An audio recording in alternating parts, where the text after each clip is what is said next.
धर्म पुराण, the essence of India. आध्यात्म, संस्कृति, संस्कार, जीवन का आधार। मित्रों, धर्म पुराण में आपका फिर स्वागत है। धर्म और अध्यात्म के मार्ग पर चलने वालों के लिए सद्गुरु ही ईश्वर का साक्षात रूप होते हैं। कहा जा सकता है कि ईश्वर न दिखाई देने वाले गुरु हैं और गुरु दिखाई देने वाले ईश्वर। भारत में अध्यात्म परंपरा में गुरु का स्थान सर्वोच्च माना गया है। बड़ा सुंदर श्लोक है। ध्यान मूलम गुरुर्मूर्ति, पूजा मूलम गुरुर्पदम, मंत्र मूलम गुरुर्वाक्यम, मोक्ष मूलम गुरुर्कृपा। अर्थात गुरु की छवि ध्यान का मूल है, पूजा का मूल गुरु के चरण, मंत्र का मूल गुरु के वाक्य हैं, मोक्ष का मूल गुरु कृपा। आज इस वीडियो में हम एक ऐसे गुरु भक्त बालक की कथा दिखाने जा रहे हैं जिसने गुरु वाक्य पर पूरा विश्वास और अमल कर अध्यात्म की सबसे ऊंची स्थिति प्राप्त की। आज युगों के बाद भी उसका नाम अध्यात्म के आकाश में ध्रुव तारे की तरह चमकता है। उसका जीवन अध्यात्म पथ के पथिकों के लिए प्रकाश स्तंभ की तरह है।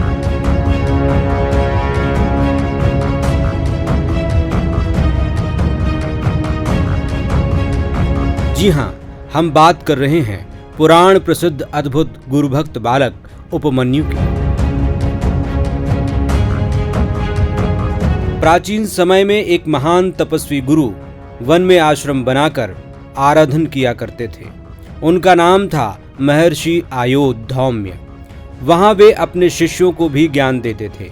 शिष्यों को अनेक तरह के काम सौंपकर वो खुद भी श्रम करते थे। उनका एक बहुत निश्चल मन का शिष्य था जिसका नाम उपमन्यु था। गुरु ने उसे गायों को चराने का काम सौंपा। वो दिन भर गाय चराता और रात को आश्रम में लौट आता।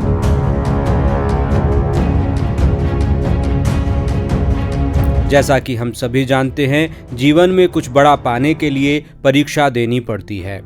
महान सद्गुरु शिष्य की आस्था की दृढ़ता सिद्ध होने पर ही शिष्यों को गूढ़ ज्ञान देते हैं।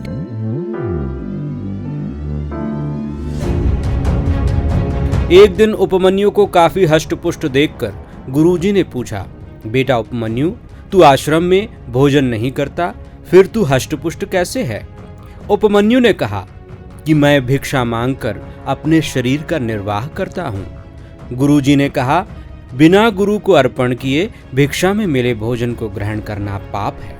लिहाजा भिक्षा में जो भी मिला करे उसे पहले मुझे अर्पण किया करो, मैं दूं तभी भोजन किया करो।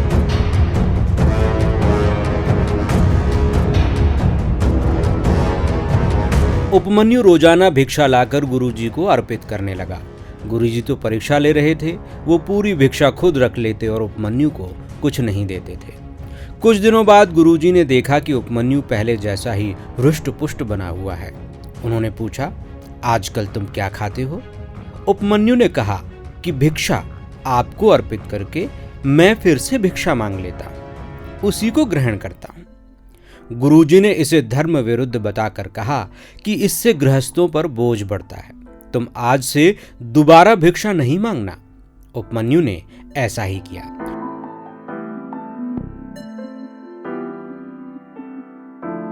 कुछ दिनों बाद गुरुजी ने देखा कि उपमन्यु जैसा था वैसा ही है। पूछने पर उसने बताया कि वो केवल गाय का दूध पीता है। गुरुजी ने कहा कि ये तुम क्या अनर्थ कर रहे हो, मेरे बिना पूछे गाय का दूध नहीं पीना। शिष्य ने ये बात भी मान ली। थोड़े दिन बाद गुरु ने फिर उपमन्यु को पहले की तरह हृष्ट-पुष्ट देखा। उन्होंने पूछा कि अब तुम क्या खाते हो? उसने कहा कि बछड़ों के मुख से निकलने वाला फैन पीता हूं। गुरु ने कहा कि इस तरह तो बछड़े भूखे रह जाते होंगे, तुम ऐसा मत किया करो।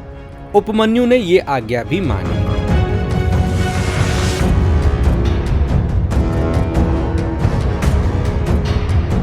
उपमन्यु उपवास करने लगा। वो दिन भर गाय चराता और कुछ भी नहीं पीता।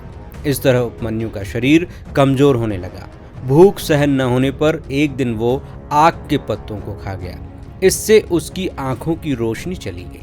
वो धीरे धीरे आवाज के सहारे गायों के पीछे चलने लगा। आगे एक कुआं था जिसमें वो गिर पड़ा। रात को जब उपमन्यु नहीं आया तो गुरुजी ने देखा कि गायें तो आ गई हैं, पर उपमन्यु नहीं आया। लगता है भूख सहन नहीं कर पाने के कारण भाग गया। गुरुजी उसे जंगल में खोजने निकल पड़े। वो जोर से उसका नाम पुकारते रहे।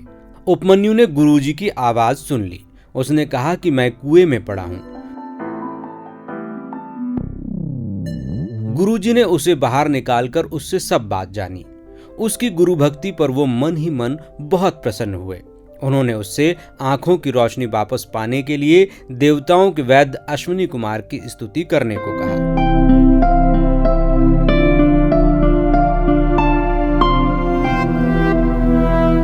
अश्विनी कुमारों ने उसे एक पुआ देकर खाने को कहा, जिससे उसकी आंखों की रोशनी वापस आ गई। उपमन्यु ने कहा कि वह गुरु को अर्पित किए बिना पुआ नहीं खा सकता। इससे प्रसन्न होकर अश्विनी कुमारों ने उपमन्यु की आंखें ठीक करने के साथ ही उसे सभी विद्याओं का ज्ञाता होने का आशीर्वाद दिया।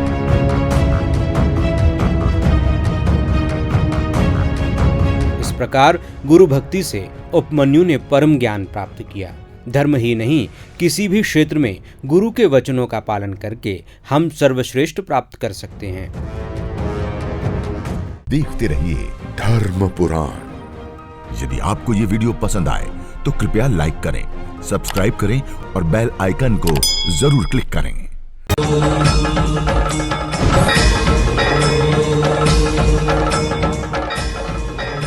धर्म पुराण, द एसेंस ऑफ इंडिया। आध्यात्म, संस्कृति, संस्कार, जीवन का आधार।